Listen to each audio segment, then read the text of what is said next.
Bismillahirrahmanirrahim. Assalamu alaikum hürmetli televizyon görüşler. Bu haftalık İstiklal haberleri programımızı görüşenlerine kızgın karşılayımız. Ben Abdullah Yılgın. Hürmetli televizyon görüşler, aldı bilen biz diqtinlarga bu hafta özüne sunmakçı olan haberlerimizin asasi mezmununu tanıştırırız. Diqtinlarda İstanbul'da Barin şehitlerini hatırlaş murasimi ötküzüldü. Şərq Türkistan Maarif ve Hemkarlık Cemiyeti Barin İnqilabının 26 yıllık münasebeti bilen cemiyet merkezde yığın uğurlaştırdı. Bu vaxtki haberimiz oldu. Şundaqla Xitayning harbiy faoliyatiga bo'lgan endişe qayta ta'kidlandi mavzuli haberimiz. Yaponiyada o'tkazilgan 7 davlat guruhi tashqi ishlar ministrlari yig'inida Xitoyning har qanday ig'vogarchilik harakatlariga qarshi turish ta'kidlandi bu yig'inda. Bu haberimiz bo'ldi. Shundaqla Islom hamkorlik tashkilotining 13-chi qatimlash yig'ini 14 ve 15 aprel kunlari, yani bugun davomlashayotdi. İstanbul'da o'tkazildi. Sahipxon davlat Türkiye, yani bu yig'inda 56 davlat rahbarlari qatnashgan bu yig'inda Sahipxon davlat raisi bo'lgan Cumhur raisi Erdo'g'an musulmonlarning o'z masalasini o'zi hal qilishi kerakligi nuqtasidan muhim so'zlarni ta'kidladi. Bu va bundan boshqa xabarlarimiz diqqatingizda bo'ldi. Diqqatinglar ekranimizda bo'lsin.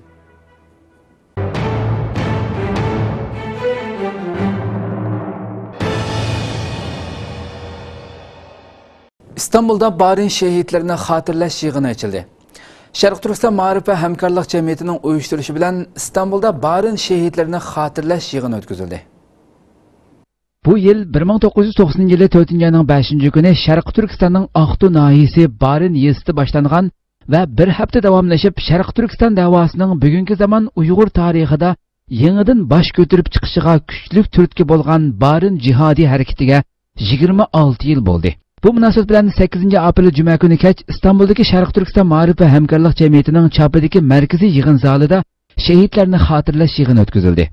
Yığınga cemiyet reisi Hidayetullah Oğuzhan başçılıkındaki barlıq cemiyet azaları, İstanbul'daki mötüver dini alimler ve pişik adamlar, şundaqla İstanbul'da muhacireti yaşavatkan Uygurlardan bulup 100'ge yakın kişi katnaştı. Yığın keç saat 7'de başlanıp 9:20'gacha davamlaştı. Yığın Kur'an tilaveti bilen başlandı. Aldı bilen sözgü teklif kılınan cemiyet reisi Hidayetullah Oğuzhan, Barin Qurallık hareketinin Şərq Türkistan tarixida tutkan muhim orni ve şehitlerini hatırlaşının ehmiyeti hakkında toxtaldı. O, Barin hareketinin allaburun aciz haletke düşüp kalgan Şərq Türkistan davasının vatan içi ve muhacirette qaytadan canlanışıga türtki bolganlığını ta'kidledi. Bu Barin cihadını biz bunu bir tantana kılıp hoşallık bilen hatırlayacağın aziz mücahit ve şehit qarindoshlarimizningki hakkında rahmet bilen dua kılacağın, eslayacağın ve ularningki izbasari ekanligimizni hech bir qachon yoshirmasdan, temtirmasdan dadillik bilen biz ashulningki izbasari deyiladigan bir hareket.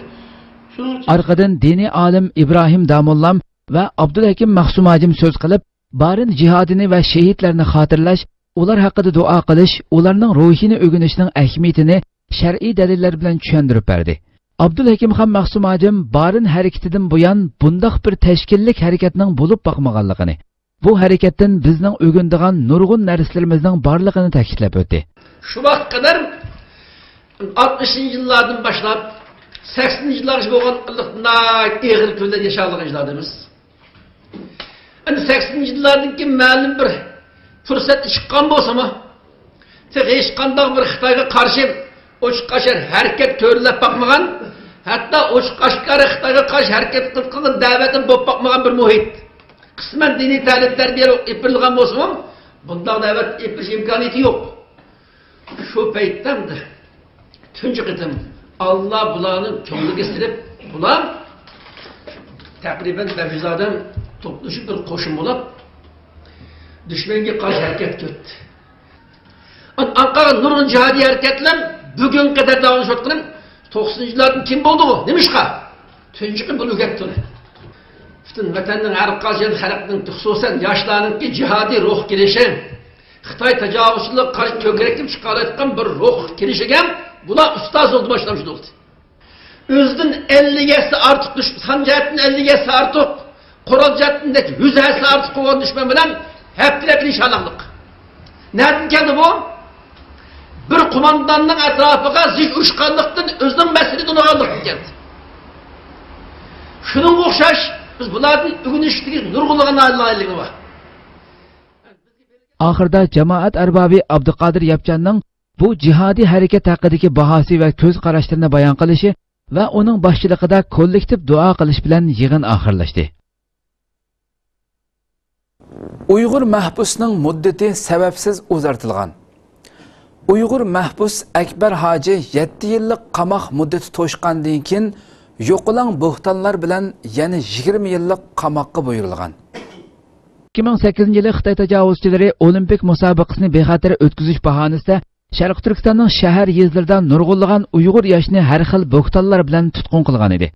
Sharq Turkiston informatsion markazining xabar qilishicha, o'limchida o'ltirishiq Akbar Hoji dal shularning biri bo'lib, u ayni vaqtda qonunsiz diniy faoliyat bilan shug'ullandi degan jinoyat bilan o'limchida 7 yillik muddatli qamoqqa mahkum qilingan.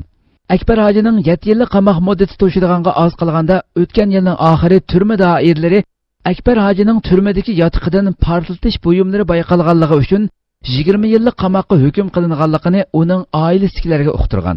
Egilishicha Xitoy doiralarining Uyg'ur yoshlarining ideyasini o'zgartirmasa yoki ularga zaharli qulni salolmasa, xuddi Akbar Hojiga o'xshash yolg'ondan jinoyat yasab chiqib, ularning turmada yetish vaqtini uzartayotganligi oshkorlanmoqda ekan.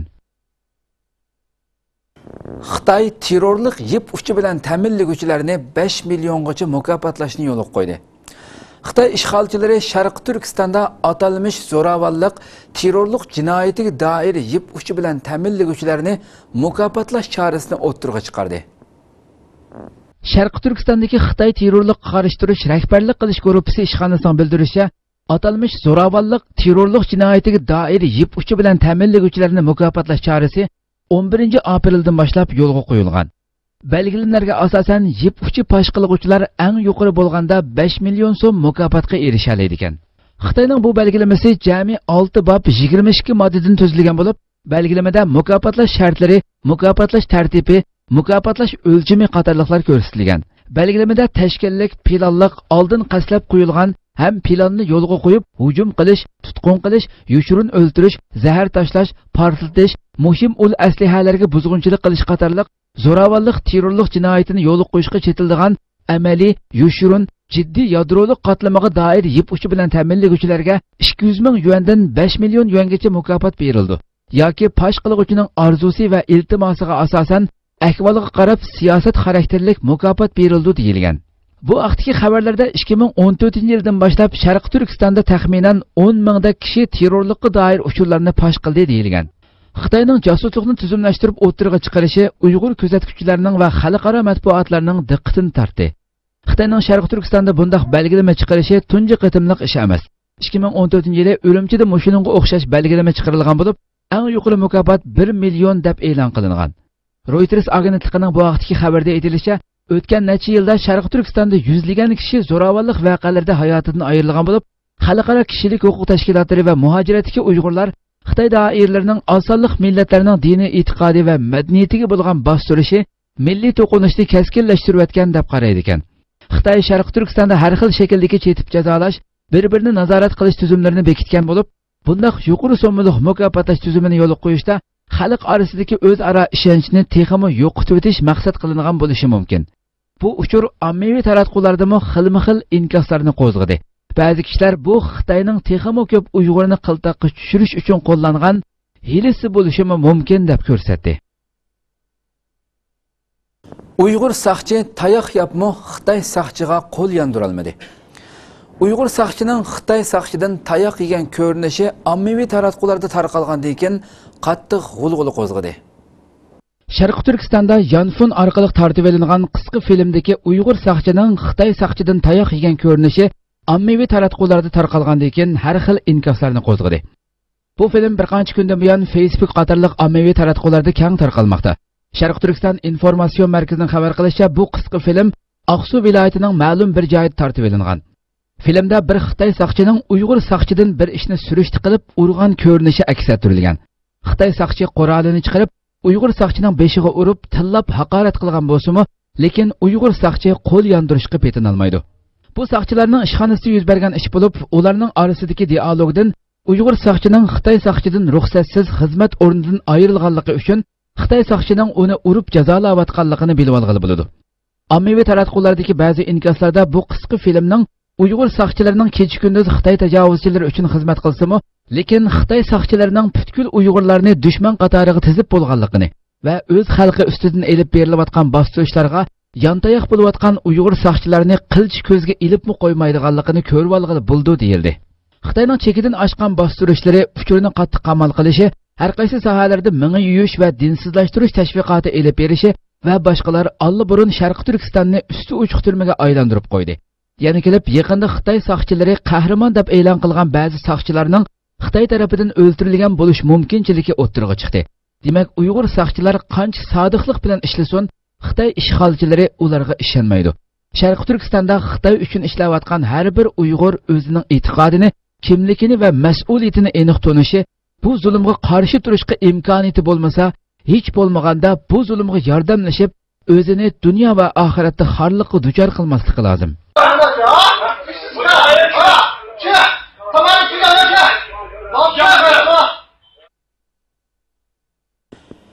Makka Mukarramdagi yig'inda Sharq Turkiston haqida ma'lumot berildi. Skandinaviya davlatlaridagi diniy ma'arif va uning kelgusi ustida elib berilgan muhokama yig'iniga Yevropa va Saudiya Arabiston olimlari bilan bir qatorda Uyg'urlar qatnashdi. Yig'inda olimlarga Sharq Turkiston haqida ma'lumot berildi va kitob taqdim qilindi. Skandinaviya davlatlaridagi diniy ma'arif va uning kelgusi ustida elib berilgan muhokama yig'iniga Yevropa va Saudiya Arabiston olimlari bilan bir qatorda Uyg'urlar qatnashdi. Yig'inda olimlarga Sharq Turkiston haqida ma'lumot berildi va kitob taqdim qilindi. 12-aprel seshanba kuni kech Makka Mukarramda Saudiya Arabiston va Yevropa davlatlaridan kelgan bir qism diniy olimlar Skandinaviya davlatlarida diniy ma'arif va uning kelgusi ustida muhokama yig'ini o'tkazgan. Eginlicha bu yig'inga Finlandiya Uyg'ur madaniyat markazining raisi Doktor Muhammad Ali Qarim va Makka shahridagi diniy olim Sirojiddin Azizov qatnashgan. Yig'inda olimlarga Sharq Turkiston haqida ma'lumot berilgan va Sharq Turkiston tunishtirilgan kitob hadiya qilingan. Sharq Turkistonning ahvoli olimlarning diqqatini tortgan. Bu yig'inga qatnashgan olimlar orasida Saudiya Arabistonlik da'vatchi da'vatchi Salman Avdami bor ekan. Uyg'urlarning Xitoy o'lkalarida mehmonxonaga kirgizilmagan ko'rinishi oshkorlandi. Xitoy shahridagi bir mehmonxonaning Uyg'urlarga yotoq bermaslik uchun qasddan yotoq yo'q deb yolg'on aytayotgan sin ko'rinishi oshkorlandi.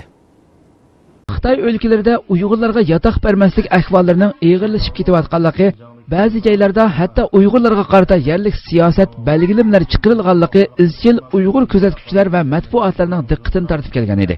Xitoy shahridagi bir mehmonxonaning Uyg'urlarga yotoq bermaslik uchun qasddan yotoq yo'q deb yolg'on aytayotgan sin ko'rinishi oshkorlandi. Facebook tarqalgan bu qisqa film Xitoy shahrida yotoq izlayotgan Uyg'urlar tomonidan yon fonda tortilgan. Filmning beshida film tartgan kishi Uyg'ur bo'lganligi uchun nagili borsa yotoq topolmaganligini, mehmonxonalarning Uyg'urlarni turg'izishga bo'lmaydi deb yotoq bermaganligini tilga oladi. Filmda mehmonxonaning xodimi ularning kimligiga qarabla bizni yotoq yo'q deb turib oladi.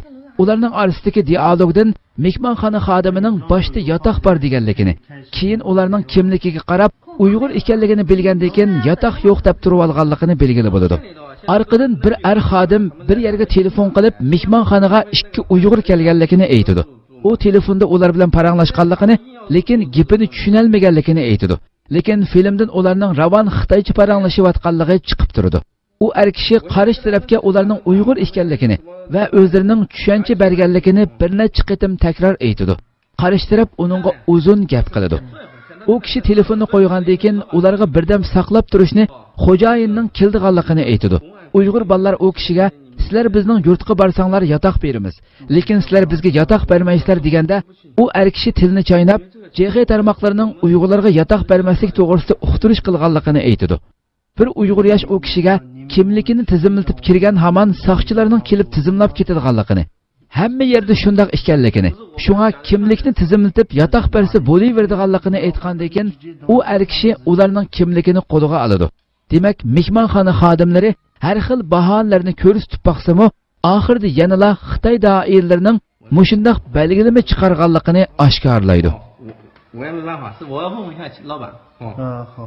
Ama bizim Şinjan'daki balalar, benim hakikatimizde önemli biz Şinjan'la olgunluktum, Uygur'un olgunlukumuz için ben kulüp yataklanırken bana Brancu deyip varsak Brancu bana kedavama çünkü dağcı diyelde biz bunu Brancu deyipken ben Şinjan'la olmayım. Biz hakikatimiz ma Hanzula Şinjan'a çıksa ilgilimden su tutsak yatak hamini bergen bilen biz ma Uygurlar kedavama biz Uygur bilen Brancu deyipken mahmam bana beklekat koyma takip koyma Uyghur yaşqı çıqırılğan tutuş buyrug'ining mazmuni guman qo'zg'adi. Sharq Turkistonning G'ulji shahrida 23 yoshlik Arafat Ablimit ismli Uyg'ur yoshqa tutush buyrug'i chiqarilgan bo'lib, buyruq mazmuni guman qo'zg'adi. Shahar bo'yicha oqtirish buyrug'i deb yozilgan uqtirishda Arafat Ablimit ismli yoshning Uyg'ur ekanligi bildirilgan va kimlik nomeri berilgan. Uqtirishda mundaq deyilgan: Arafat Ablimit ma'lum bir doktorxonaning jiddiy bo'limida davolanayotgan do'stini ko'rishga kirmoqchi bo'lganda, shu yerdagi doktorlar tomonidan ruxsat qilinmay, o'ttirdi jadal chiqib, pichoq bilan 2 nafar davolash xodimini yaralandirib qochib ketgan. Kimlik nomeridan Arafatning g'uljilik ekanligini bilib olgani bo'ladi. Bu uqtirish Undidar to'pida keng tarqatilgan. Facebook tarqatilgandan keyin uqtirish mazmuniga qarata gumoniy qarashlar o'tirg'i chiqdi.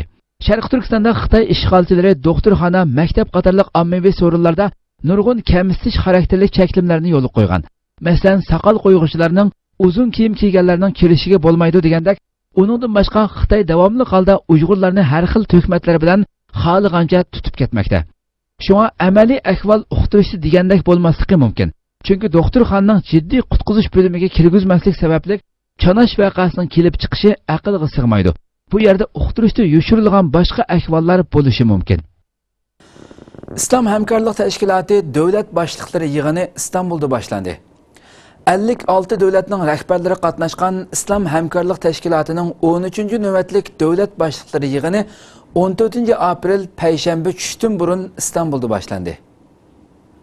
Islom Hamkorlik Tashkiloti 13-navbatlik davlat boshliqlari yig'ini payshanba kuni tushdan burun İstanbul Kongre markazida boshlandi.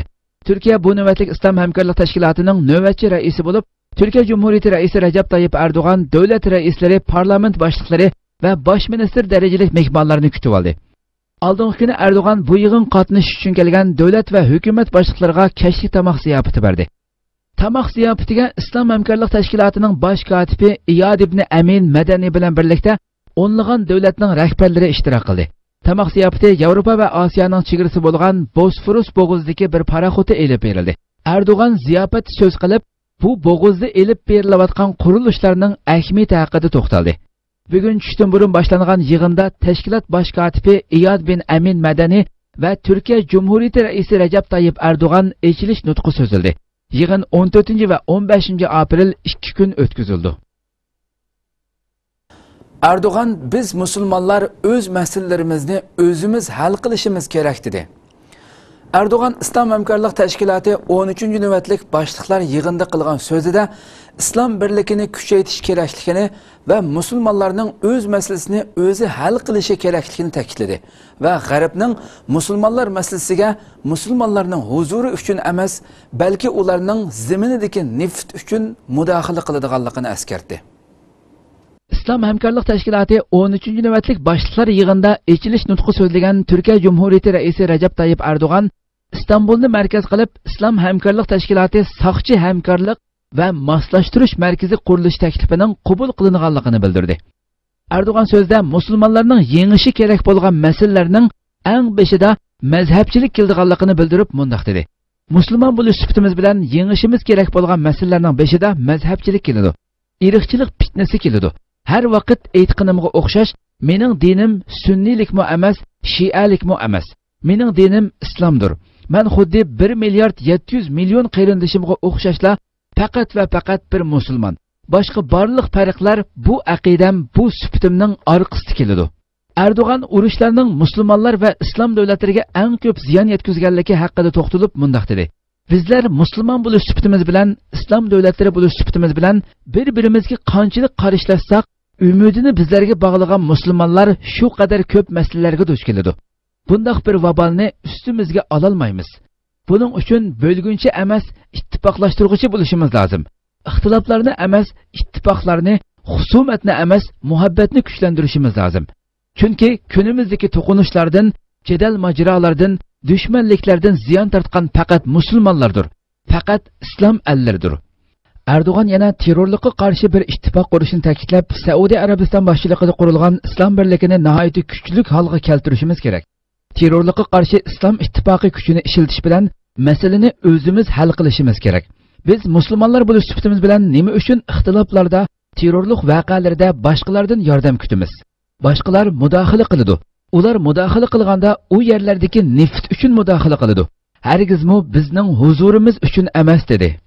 Erdoğan Amerikada ochilgan yadro xavfsizligi yig'inida so'z qilganlarning Parij va Belyusildagi hujumlarni tilga elib, Ankara, İstanbul ve Lahor'daki terörlük hücumlarını tilga almaganligiga işaret qilib o'tdi. İslam ülkeleri içinde yaşanan terör olaylarına ve benzeri krizlere karşı başka güçlerin müdahil olmasını beklemek yerine teröre karşı İslam İttifakı girişimi aracılığıyla çözümü kendimiz üretmeliyiz. Niçin biz Müslümanlar olarak aramızdaki bu tür ihtilaflarda, bu tür terör eylemlerinde başkalarından yardım bekliyoruz? Biz bunu kendimiz çözmeliyiz. Bunlara biz kendimiz müdahale etmeliyiz. Biz etmiyoruz, başkaları müdahale ediyor. Onlar müdahale ederken oralardaki petrol için müdahale ediyorlar. Aramızdaki huzuru sağlamak için değil. Xitoyning harbiy faoliyatlariga bo'lgan andisha qayta ta'kidlandi. 7 davlat guruhi tashqi ishlar ministrlari yig'ini dushanba kuni oxirlashdi. Yig'inning xulosa dokumentida Sharqiy va Janubiy Xitoy dengizlaridagi har qanday ig'vogarchilik harakatlariga qat'iy qarshi turish ta'kidlandi. 7 davlat guruhi tashqi ishlar ministrlari yig'ini yakshanba kuni Yaponiyaning Hiroshimada boshlandi. Yig'inda asosligi Daesh qatorliq tashkilotlar va musofirlar masalasi muzokara qilindi. Xitoyning Janubiy Xitoy dengizidagi faoliyatlari yig'in kun tartibiga kirgizildi. Yaponiya boshqa davlatlar bilan moslashib, bu qitimqi tashqi ishlar ministrlari yig'inda bayonot e'lon qilib, tunji qitim Xitoyning Janubiy Xitoy dengizidagi harbiy faoliyatlariga bo'lgan andishisini bildirdi. Hamda ikki tarafning hozirgi holatni o'zgartishini kuchli aybladi. Ministrlar o'rtaq holda har qaysi davlatlarning xalqaro dengiz okean aktnomasiga rioya qilishini, xalqaro sudning hukmini yurgizishni ta'kidlagan. Mutaxassislarning ko'rsatishicha, bu so'z Xitoy bilan Filippin orasidagi egilik huquq talash tortishiga qartilgan bo'lib, Filippin xalqaro sudning kesim chiqarishini talab qilgan bo'lsa-mu, Xitoy buningga qo'shilmagan. Xitoyning yer shari vaqt kelsa ifoda bildirib, Yaponiyaning Janubiy Xitoy dengizi masalasiga chetishlik tarafning biri emasligini, Yaponiyaning boshqa davlatlarni o'ttirg'i chiqishga qudrat qo'l qilishining Janubiy Xitoy dengizi masalasini hal qilishga yordami yo'qligini aytgan. Shuning bilan bir vaqtda Amerika mudofaa ministri Carter juma kunidagi Osiyo xavfsizlik yig'inida so'z qilganda, Osiyo Tinch okean davlatlarining Xitoyning harbiy faoliyatlaridan andish qilayotganligini, bu davlatlarning oshkora yoki maxfiy holda Amerikaga o'zlarining andishisini ifodalaganligini tilga olgan. 7 davlat guruhi dunyodagi sanoatni eng taraqqiy qilgan Amerika, Angliya, Fransiya, Germaniya, Yaponiya, Italiya va Kanadadan iborat 7 davlatni o'z ichiga oladi. Rossiya keyinroq bu tashkilotga a'zo bo'lgan va buning bilan 8 davlat guruhi borliqqa kelgan. 2014-yili Rossiya Qrimni besib olgandan keyin bu tashkilotdan chiqarib etilgan. Dushanba kuni Amerika tashqi ishlar ministri John Kerry va boshqa ministrlar birlikda Hiroshima orli tinchlik xotir saroyini ziyorat qilgan. Hiroshima xitobnomasi e'lon qilinib, yadro qurollarisiz dunyo qurish chaqiriq qilingan. 1945-yili Amerika Yaponiyaning Hiroshima va Nagasaki orollariga 2 atom bombasi tashlagan va buning bilan 2-dunyo urushi oxirlashgan. Ministrlar yig'inida yana Rossiyaning Qrimni yutib olishi ayiblangan. Shimoliy Koreya yadro masalasi muzokara qilingan. Xitoy Tayvan fuqarolarini tutqun qildi. Keniya yana 45 Tayvanlikni Xitoyga qaytarib berdi. Tayvan buningga kuchli norozilik bildirdi. Bu Xitoy Tayvan munosabatidagi yangi qiziq nuqtalarning biri sifatida xalqaro sahnaga chiqdi. Tayvan taratqullarining xabar qilishicha, Keniyada telegraf aldamchiligiga chetilib qolgan 8 nafar Tayvanlik gunohsiz deb hukm qilingandan keyin 8-aprel juma Xitoyga qaytarib berilgan bo'lib, seshanba kuni yana 37 nafar Tayvanlik Xitoyga qaytarilgan. Tayvan tashqi ishlar ministrligi buningga qarata kuchli noroziligini bildirgan. Tayvan cho'ng quruqliq Xitoy komiteti dushanba kuni kech bayonot e'lon qilib, Keniyaning Tayvanliklarni majburiy Xitoyga qaytarib berganligiga norozilik bildirgan. Bayonotda ta'kidlanishicha, Xitoyning bu xil usuli Tayvanning idora qilish huquqiga daxl taruz qilganlik bo'lib hisoblangan. Ya'ni kelib bu ikki tarafning o'tgan 8 yilda bir-birining siyosiy huquqini inkor qilmaslik sharti ostida imzolagan adliya jihati yordamlashish kelishimiga qilingan hurmatsizlik ekan. Xitoy Tashqi ishlar ministrligining bayonotchisi Lu Kang dushanba kuni bu ishga ifoda bildirib, har qaysi davlatlarning bir Xitoy siyosatini qo'llashi jazmlashtirishga arziydi degan edi. Buningga qarata Tayvan Xitoy komiteti inkos bildirib, Tayvanning bu xil qarashni qat'iy qabul qilmaydiganligini bildirdi. Bu vaqtda berilgan bayonotda Tayvanning egilik huquqsiz bir davlat ekanligi, o'zining mukammal adliya huquqi borligi, o'z asosiy qonuniga asosan ikki taraf munosabatiga o'rin bekitadiganligi, buning Xitoyning harakati sababli o'zgarmaydiganligini, Xitoyning cho'qim Tayvan hukumatining mavjudligiga to'g'ri qarashi kerakligi ta'kidlangan. Tayvan prezidenti Ma Ying-ju dushanba kundagi bir yig'inda Xitoyning Tayvanning fuqarolarini majburiy elib ketganligini, ishdan burun uqtirish qilmaganligini, buning odillikqa uyg'un emasligini bildirdi. Xitoy bankisi Italiyada pul yuyishga chetilib qoldi. İtaliya Merkezi Bankası bir qancha kun burun Xitoy bankisining Italiyadagi ishxonasi qarata naq maydon tekshirishi boshladi. Egallanishicha, Xitoy bankisining Italiyada Xitoyga qonunsiz mablag' yo'tkashga yordamlashishi tunji qatimliq ish emaskan. 2015-yili 6-oyda bir qatimliq cho'ng ko'lamlik pul yuyish delosini tekshirish jarayonida İtaliya adliya tarmoqlari sud mahkamasiga 297 kishi va Xitoy bankisiga munosabatli shikoyatnomani topshirgan. Xitoy bankisi 2006-yildan 2010-yilgacha bo'lgan oraliqda Italiyada yashayotgan Xitoylarning pul yuyishiga yordamlashgan bo'lib, harom pulning umumiy summasi 4,5 milliard yevrodan oshadi ekan. Deloga chetishlik 297 kishining ko'pinchisi Xitoylar ekan. Egallanishicha, Italiya Markaziy bankisi Xitoy bankisining Italiyadagi ishxonasi qarta tekshirish boshlagan bo'lib, tekshirish davom qilmoqda ekan. Xitoy bankisi ifoda bildirib, buning har 3 yildan 5 yilgacha bo'lgan oraliqda bir elib beriladigan normal tekshirish tartibi ekanligini aytgan. Lekin Reuters agentligining ko'rsatishicha, naq maydon tekshirishi Italiya Markaziy bankisining pul muomala sistemasining sog'lomligini qo'g'dash va pul yuyishga qarshi turish qatorliq qonunsiz qilmishlarga qartilgan qattiq vosita ekan. Agar qonunga xilof ahvol bayqalsa, bankga qarta embargo programmalarini yurgizish, jarimani qo'yish qatorliq ma'muriy jazolar berildi ekan. Italiya saqchi tarafining bildirishicha, 2006-yildan 2010-yilgacha bo'lgan oraliqda o'ydirmachilik qilish, nomusini setish, boj o'g'irlash qatorliq jinoyatlar bilan erishilgan 4,5 milliard yevrodan ortiq pul perevod mulozimati orqali Xitoyga yo'tkalgan. Reutersning aytishicha, bularning ichidagi 2,2 milliard yevro Xitoy bankisining Milan sho'basi orqali yo'tkalgan. Xitoyning ma'naviy zulmidan qisqa bir ko'rinish.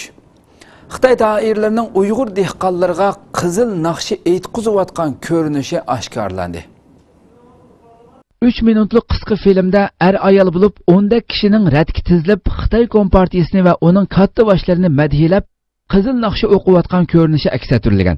Ko'rinishdan bu yerning biror kanitning yig'in zali ekanligini, ularning taquturiqidan Xitoy doiralari tarafidan majburiy siyosiy o'ginishga elib kelingan dehqonlar ekanligini bilib olg'ili bo'ladi.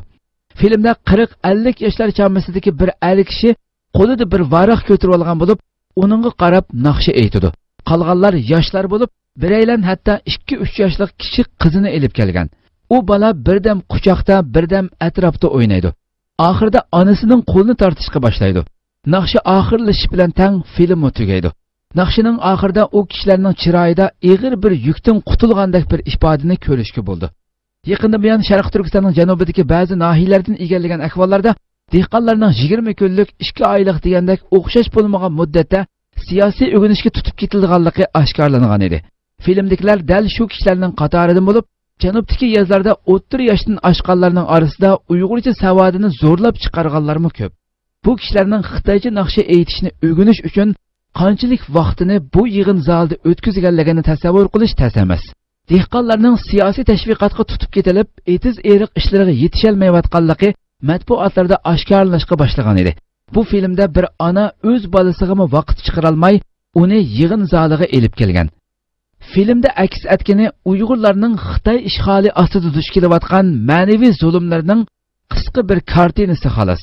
Ular uchrayotgan jismoniy, iqtisodiy va boshqa jihatlardagi qiyinchilik besimlarni mo'ljallash haqiqatan qiyin.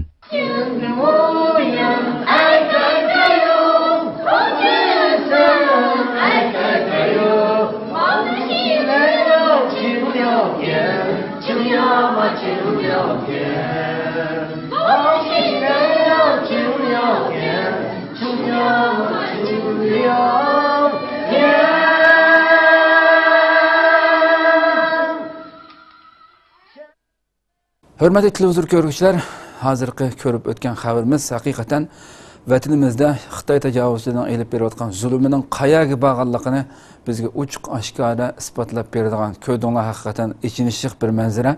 Mayli balası bak kiçik hanım bolsun veya ki 50-60 yaş kirip kalan 50 yaştan aşkan bir adam bolsun. Uygur için tüzük sözleyemeydigan, özünün tilini öğrenişik fırsat bulmagan bu halkımızı Xitay tecavüzçüleri menimizde özüge tamamen yat boğan bir tilde özü bilmeydigan bu tilde ana şundaq özünü dağıtıp nakşi etkilişki zorlavatqalıqdan ibaret bir görünüş. Elbette bu Şarkı Türkistan'daki mınglıgan görünüşden içindeki fakat bir kartina bir görünüşden qadirli qırnaşar. Tüven biz texinbek diqqatinizlarni çekadigan yeni bir haberimiz bilen haberimizni ahirlaştırımız. Bu haber Türkiye'nin bütün nüfuzluq axbaratlarda e'lon qilingandan sirt, yani Xitay saqchilariga meydan o'qigan, Xitay saqchilarini jangga chaqirgan kichik bal deb e'lon qilindi Türkiye axbaratlarda. Bu 3 yaş atrofidagi o'g'lonimiz Uyg'ur bolasi. Bununki Xitay saqchilariga qandaq inkas qaytirayotganligidan iborat bu ko'rinishlik bu haberimiz bilan haberimizning oxiri mushundan tugaydi. Diqqatingizda bu haberimiz bo'lsin. İctimai taratqularda 3 yoshlardagi Uyg'ur shogirdning Xitoy saqchilariga dadillik bilan qarshilik ko'rsatgan sin ko'rinishi oshkorlangandan keyin uning harakati olqishga erishdi. Uning Uyg'urlarning Xitoyga bo'lgan qarshilik ruhini ifodalab berganligiga aprillar o'qildi. Bu film Xitoyning ma'lum bir shaharda tartilgan bo'lib, Xitoy shahar boshqarish saqchilarining bu yerda tijorat qilayotgan bir Uyg'ur ayolni tijoratdan to'sayotgan ko'rinishi aks ettirilgan. Atrofda 10 necha saqchi bor bo'lib, bir nechisi Uyg'ur ayolga gap qiladi, bir nechisi rasmga tortadi. U ayol tushuntirish berib-vassimi, saqchilar uning narsa keraklariga qo'l uzdi. Bu vaqtda 3 yoshlardagi shogirdchik o'tirg'i tushib, onasini qo'g'dab, saqchilarga qarshilik bildirdi. U qo'liga kaltak elib saqchilarni necha qadam orqaga chekindirdi va saqchilarning ularning yoymisini buzib etganligini jasorat bilan o'tirg'i qo'ydi. Bir necha saqchi uni bazlamoqchi bo'lganda ularni tepib qarshilik ko'rsatdi. Atrofga nurg'un Xitoy aholisi yig'ilgan bo'lib, ularmi bu shogirdchikka opirin aytib ketdi. Bu film ijtimoiy aloqa vositalarida tarqatilib qolmasdan Xitoycha to'r bekatlarda, Turkiya televiziyalarida berilib zo'r ta'sir qo'zg'adi. 3 yoshlik bolaning onasini qo'g'dash uchun jasorat bilan o'tirg'i tushib qarshilik ko'rsatishi olqishga erishdi. Xitoy shahar boshqarish xodimlarining ushoq tijoratchilarni bo'zaq qilgan qilmishlari davomli yuz berib turdi. Xitoy saqchilari davomli holda qarshi tarafga bo'kton chaplaydi. Filmdan atrofda nurg'un yoymichilarning borligini ko'rgili bo'ladi. Lekin Xitoy saqchilari Uyg'ur ayolning tijoratini to'sib, yoymisini tortib olmoqchi bo'lgan. Uyg'urlar bu shogirdchikning Uyg'urlarning Xitoyga bo'lgan qarshilik ruhini ifodalaganligiga, nohaqchilikka bo'yin egmaganligiga aprillarni o'qidi. Hürmetli televizyon görüşler, şuna qilib bu haftalık İstiqlal haberleri programımız bu yerda ahirlashdi. Kelar qatimqi programmamizni ko'rishgacha sizlarni Janobi Allohga topshiramiz. Program oxirida barliq ekran orqasiga qarindoshlarga ko'pdan ko'p rahmat etish bilan bu yerda ahirlashtiraman. Assalomu alaykum va rahmatullohi taala va barakatuh.